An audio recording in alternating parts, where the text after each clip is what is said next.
জয় হিন্দ, বন্দে মাতরম বন্ধুরা। আজকে ডাব্লিউবিএসএসসি নিয়ে একটা খবর পত্রিকাতে প্রকাশিত হয়েছে। খবরটার শিরোনাম হচ্ছে রং ভ্যাকেন্সি হিট এসএসসি হায়ারিং। অর্থাৎ এসএসসি যে রিক্রুটমেন্ট করছে সেটা করতে গিয়ে একটা রং ভ্যাকেন্সির ব্যাপার চলে এসেছে, যদি এটা কোট আনকোটের মধ্যে রাখা হয়েছে। শুভঙ্কর চৌধুরীর রিপোর্ট কি বলা হচ্ছে? Many aspiring school teachers are struggling to secure job despite being recommended following complaints of discrepancy in the vacancy list prepared by Education Department.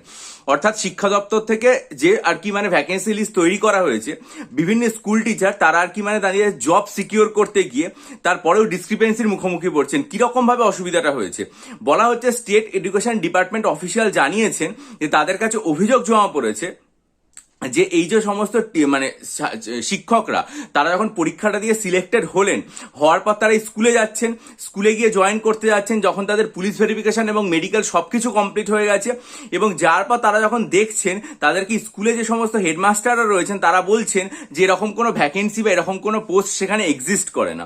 তার মানে হচ্ছে যদিও এডুকেশন ডিপার্টমেন্ট এই যে ভ্যাকেন্সি যেটা রয়েছে সেটা অলরেডি পাঠিয়ে দিয়েছে, তাও যে ডিস্ট্রিক্ট ইন্সপেক্টর অফ স্কুল রয়েছে তিনি এখনো সেই পোস্টটা স্যাংশন করেননি। ফলস্বরূপ কি হচ্ছে, যতক্ষণ না পর্যন্ত পোস্ট স্যাংশন না হবে ততক্ষণ পর্যন্ত মান্থলি স্যালারি যে ব্যাপারটা সেটা ডিসবার্স করা কোনো অবস্থাতেই সম্ভব হবে না। ফলস্বরূপ অসুবিধার এই একটি জায়গাটা তৈরি হচ্ছে এবং এটাকেই পরিষ্কারভাবে বলা হচ্ছে যে একটা ডিসক্রিপেন্সি। মানে কি? মানে হচ্ছে যে একজন পরীক্ষার্থী তিনি এত ঝঞ্ঝাট পেরিয়ে পরীক্ষা দিলেন, পরীক্ষা দেওয়ার পর পাশ করেছেন, তার মেডিকেল হয়ে গেছে, তার পুলিশ ভেরিফিকেশন হয়ে গেছে, তিনি স্কুলে নাম পেয়ে গেছেন, সেখানে গেলেন জয়েন করতে, তাকে বলা হলো যে তার যে রিক্রুটমেন্ট করা হয়েছে বা যেখানে তাকে নিয়োগ করা হচ্ছে সেরকম কোনো ভ্যাকেন্সি সেই জায়গায় নেই। সেই অবস্থাটা তার কাছে কতটা যন্ত্রণাদায়ক হতে পারে যে আমি সমস্ত পাশ করি, স্কুলে এসে শুনছি আমার নামে ওখানে কোনো ভ্যাকেন্সি নেই। ব্যাপারটা টেলিগ্রাফ যেটা বলছে সেটা হচ্ছে যে এডুকেশন ডিপার্টমেন্ট পুরোপুরিভাবে এই ভ্যাকেন্সি লিস্ট প্রিপেয়ার করে দিয়েছে, করে পাঠিয়েও দিয়েছে ডিস্ট্রিক্টে, কিন্তু ডিস্ট্রিক্ট ইন্সপেক্টর যে ব্যাপারটা রয়েছে এই খবরের প্রকাশ অনুযায়ী যে তারা আর কি এটাকে এখনো পর্যন্ত এই যে জিনিসটা রয়েছে সেটাকে এখনো পর্যন্ত তারা অ্যাপ্রুভ করেনি। ফলস্বরূপ কি হচ্ছে, সেই ভ্যাকেন্সিটা জেনারেট হচ্ছে না। এবার ভ্যাকেন্সি জেনারেট না হলে তিনি যদি জয়েনও করে যান তাহলে তো তিনি আর কোনো রকম ভাবে স্যালারি পাবেন না। তাই জন্যই মূল সমস্যাটা তৈরি হচ্ছে, ফলে তিনি জয়েন করতে পারছেন না।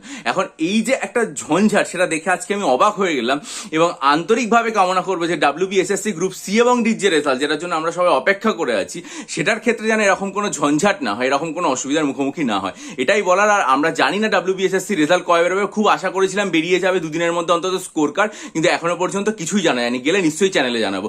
আপনারা আমার কাছ থেকে ডাব্লিউবিসিএস এর জন্য 48টা mock test, optional psychology study material, descriptive Bangla ইংরেজি স্টাডি মেটেরিয়াল নিতে চাইলে ইমেলের মাধ্যমে যোগাযোগ করবেন। ভালো থাকবেন।